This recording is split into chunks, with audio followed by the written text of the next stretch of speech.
दोपहर का करीब 3:30 बजा था। एक 24 साल की फर्स्ट ईयर लॉ स्टूडेंट जो साउथक टाटा लॉ कॉलेज की स्टूडेंट थी, कॉलेज पहुंची।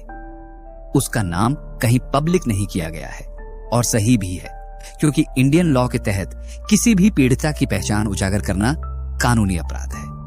वो लड़की कॉलेज सिर्फ एक छोटा सा काम निपटाने आई थी, एग्जामिनेशन फॉर्म भरने। हर स्टूडेंट को एग्जाम से पहले ये फॉर्म सबमिट करना होता है। ये उसके लिए एक नॉर्मल दिन था, बस एक और दिन, एक छोटा सा काम। लेकिन फिर कुछ लोगों ने उसे रोक लिया। उन्होंने कहा, रुको जरा, कुछ बात करनी है। लड़की को लगा शायद कुछ कॉलेज वर्क होगा, शायद कोई फॉर्म से जुड़ा सवाल होगा। उसे क्या पता था कि यह दिन उसकी जिंदगी का सबसे डरावना दिन बनने वाला है। शाम तक कॉलेज में अंधेरा गहराने लगा था। 7:30 बजे का वक्त रहा होगा।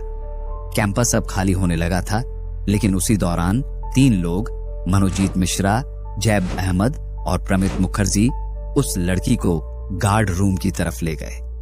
ये गार्ड रूम कॉलेज के ग्राउंड फ्लोर पर है, स्टूडेंट यूनियन ऑफिस के पास। एक ऐसी जगह जिसे स्टूडेंट्स आमतौर पर सेफ जोन मानते थे, लेकिन उस दिन वही रूम एक डरावना लॉकअप बन गया। मनोजीत मिश्रा, जिसकी उम्र अब 31 साल है, इस कॉलेज का एक पुराना स्टूडेंट और टेम्पररी नॉन टीचिंग स्टाफ था। बताया जाता है कि पहले वह कॉलेज में फीमेल राइट्स की आवाज उठा चुका है और शायद इसी वजह से उसे इस रूम की चाबी भी दी गई थी। लेकिन वही मनोजीत इस केस का मुख्य आरोपी निकला। टेस्टिमोनी के अनुसार मनोजीत ने पहले उस लड़की से कुछ बातें करनी चाहिए। उसने उसे शादी के लिए प्रपोज किया।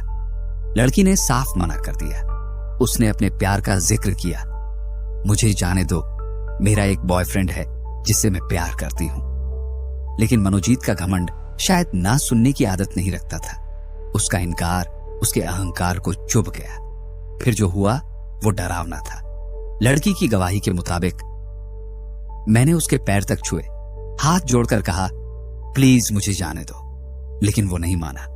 उसने जबरन उस लड़की को कमरे के अंदर बंद किया और कपड़े फाड़ डाले, और फिर सिर्फ इसलिए क्योंकि उसने उसे ना कहा था।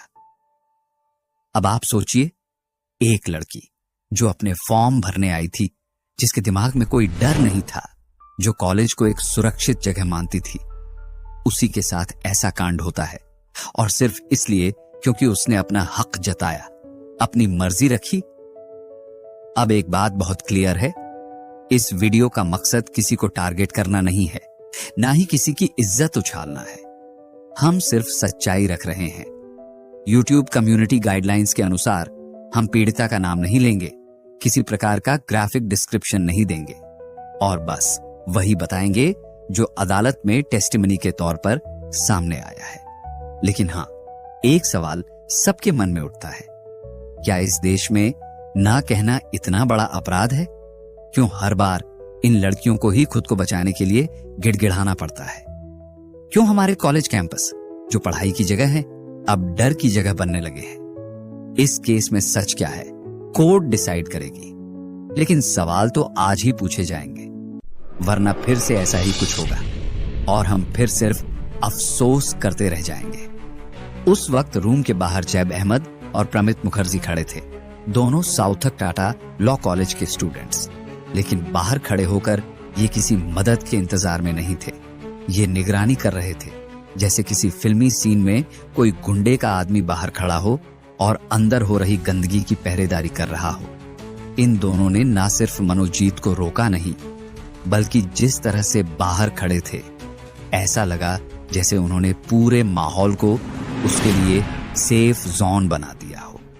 उन्होंने इस दरिंदगी को न सिर्फ नजरअंदाज किया, बल्कि उसमें परोक्ष रूप से साथ दिया। और सबसे खौफनाक बात, इस पूरे वाकये की 90 सेकंड की एक क्लिप उनके ही फोन से रिकवर हुई, जो बाद में पुलिस ने सीज कर ली।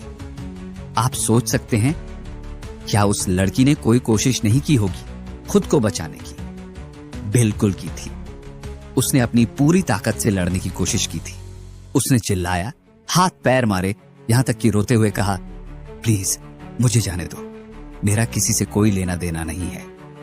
लेकिन मनोजीत और उसके साथियों की क्रूरता के सामने उसकी सारी ताकत नाकाफी साबित हुई। उसने बताया कि उसे हॉकी स्टिक से मारा गया। उसके गले, छाती और शरीर पर खरोंचें और बाइट मार्क्स तक थे। एक वक्त ऐसा भी आया जब उसे पैनिक अटैक हुआ। उसकी सांसें फूलने लगीं और उसने प्लीज मेरा इनहेलर दे दो कहकर मदद मांगी। दरअसल गार्ड रूम के बाहर एक सिक्योरिटी गार्ड मौजूद था। पिनाकी बनर्जी नाम है उसका। लेकिन उसने कुछ नहीं किया, न कॉलेज प्रशासन को खबर दी, न पुलिस को कॉल किया। बस आंखें मूंद ली जैसे कुछ देखा ही ना हो। और यह सिलसिला चलता रहा।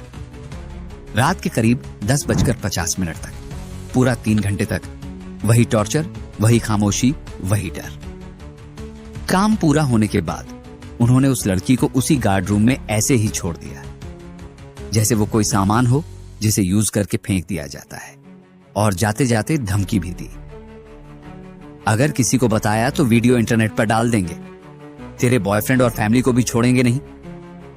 लेकिन उस लड़की ने हार नहीं मानी। अब सवाल ये उठता है, ये लोग थे कौन? क्यों उन्हें कानून, कॉलेज अथॉरिटी या समाज का कोई डर नहीं था? क्या वाकई ये किसी पॉलिटिकल पार्टी से जुड़े थे, जैसा कि मीडिया में कहा जा रहा है? और अब अगर बात करें आरोपियों की, तो पहला नाम है मनोजीत मिश्रा, उम्र 31 साल। वो साउथक लॉ कॉलेज का पूर्व छात्र है, जो इस वक्त अलीपुर कोर्ट में एक प्रैक्टिसिंग क्रिमिनल लॉयर है। इतना ही नहीं, वो कॉलेज में नॉन टीचिंग टेम्परेरी स्टाफ भी रह चुका है। जो आदमी कभी महिला अधिकारों के लिए आवाज उठाता था, आज उसी पर ऐसे जघन्य आरोप हैं। मनोजीत मिश्रा को कॉलेज में सिर्फ 45 दिनों के कॉन्ट्रैक्ट पर रखा गया था, लेकिन उसका रुतबा किसी परमानेंट स्टाफ से कहीं ज्यादा था। वो पहले तृणमूल कांग्रेस छात्र परिषद का लीडर भी रह चुका है और उसके सोशल मीडिया पर कई फोटो टीएमसी के बड़े नेताओं के साथ पहले भी पोस्ट हुए हैं, जो अब वायरल भी हो रहे हैं। लेकिन जैसे ही मामला मीडिया में पहुंचा, टीएमसी ने तुरंत पल्ला झाड़ लिया।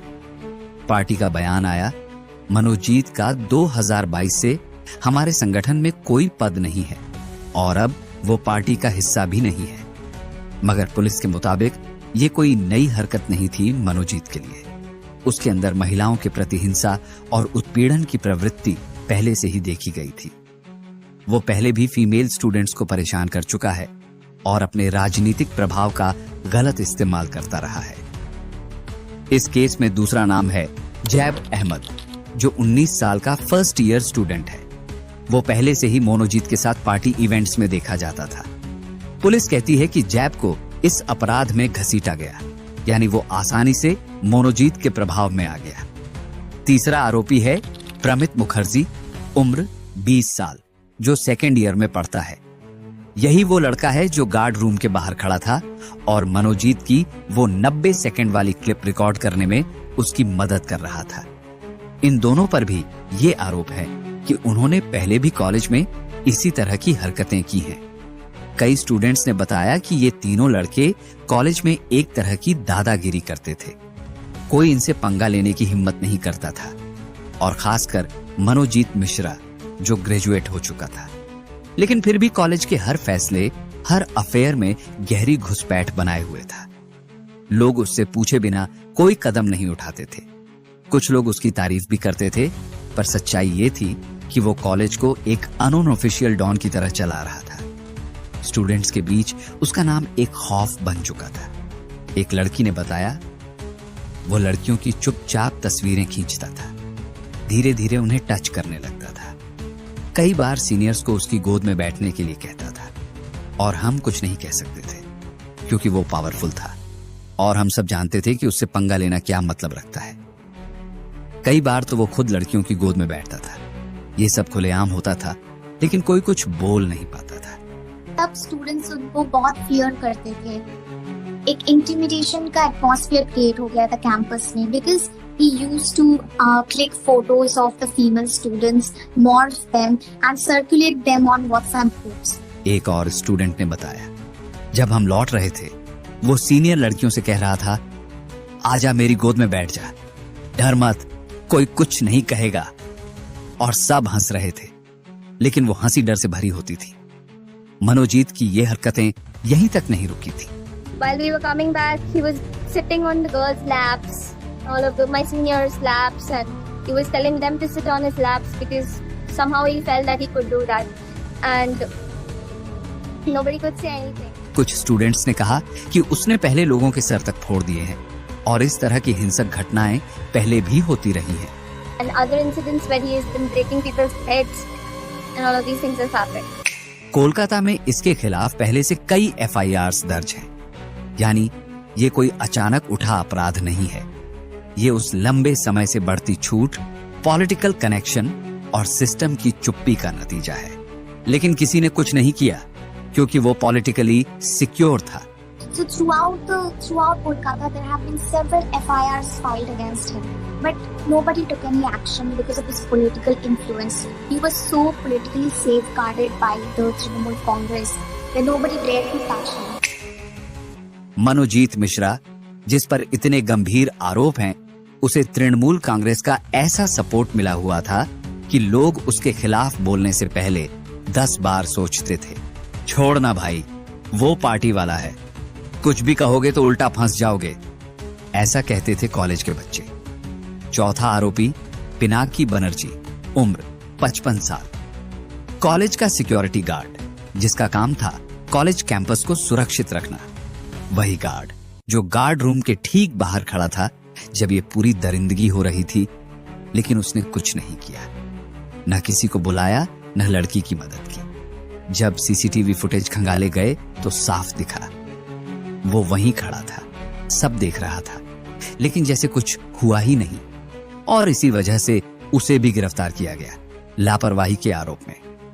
पुलिस का कहना है कि पिनाकी ने या तो जानबूझकर सब अनदेखा किया या फिर इतनी गैर जिम्मेदारी दिखाई कि एक जान पर बनाई। 26 जून 2025 को लड़की ने आखिरकार हिम्मत जुटाकर कस्बा पुलिस स्टेशन में केस दर्ज कराया और इसके बाद कोलकाता पुलिस ने वक्त गंवाए बिना एक्शन लिया। मनोजीत मिश्रा और जैब अहमद को उसी दिन शाम 7:30 बजे तालबागान क्रॉसिंग के पास से गिरफ्तार किया गया। प्रमित मुखर्जी को अगले दिन सुबह उसके घर से पकड़ लिया गया। तीनों के मोबाइल फोन्स जब्त कर लिए गए और उन फोनों से ही मिली वो 90 सेकंड की वीडियो क्लिप जिसने इस पूरे केस की सच्चाई को सामने ला दिया। यानी अब न सिर्फ पीड़िता की बात थी बल्कि उसका सबूत भी था, वीडियो सबूत। और फिर 28 जून को गार्ड पिनाकी बनर्जी को भी अरेस्ट किया गया। कोलकाता पुलिस ने इस केस को बेहद गंभीर मानते हुए 5 सदस्यीय स्पेशल इन्वेस्टिगेशन टीम बनाई है। SIT ने क्राइम सीन को सील कर दिया है और फॉरेंसिक टीम वहां से सबूत इकट्ठा कर रही है, जैसे कि बालों के स्ट्रैंड्स, खून के निशान और वो हॉकी स्टिक जिससे लड़की को मारा गया था। CCTV फुटेज जो दोपहर 3:30 बजे से रात 10:50 तक रिकॉर्ड हुआ था, उसने लड़की की हर बात की पुष्टि की। कैसे उसे जबरदस्ती गार्ड रूम में घसीटा गया और कैसे वहां से कोई बाहर नहीं आया 3 घंटे तक। मेडिकल एग्जामिनेशन जो नेशनल मेडिकल कॉलेज में हुआ, उसमें भी ये बात साबित हो गई। उसके शरीर पर फोर्सफुल बाइट मार्क्स, गले पर खरोंचें और हिंसा के कई निशान मिले। जो भी उसने अपनी पहली स्टेटमेंट में लिखा था, अब हर चीज का फिजिकल सबूत सामने था। अब तक ये केस एक लड़की को इंसाफ दिलाने का होना चाहिए था। इस बात का होना चाहिए था कि कैसे एक कॉलेज में इतनी बड़ी घटना हुई और सिस्टम सोता रहा। लेकिन अब कुछ मीडिया हाउसेस इसे पॉलिटिकल बना रहे हैं। कुछ लोग आरोपियों की पुरानी पार्टी से नाता जोड़कर असल मुद्दे से ध्यान भटका रहे हैं। पर हमें नहीं भूलना चाहिए, यह केस किसी की पॉलिटिक्स का नहीं है। यह एक लड़की की टूट चुकी जिंदगी का केस है। यह उसके साहस की कहानी है और उस सिस्टम की असफलता जो उसे बचा नहीं सका।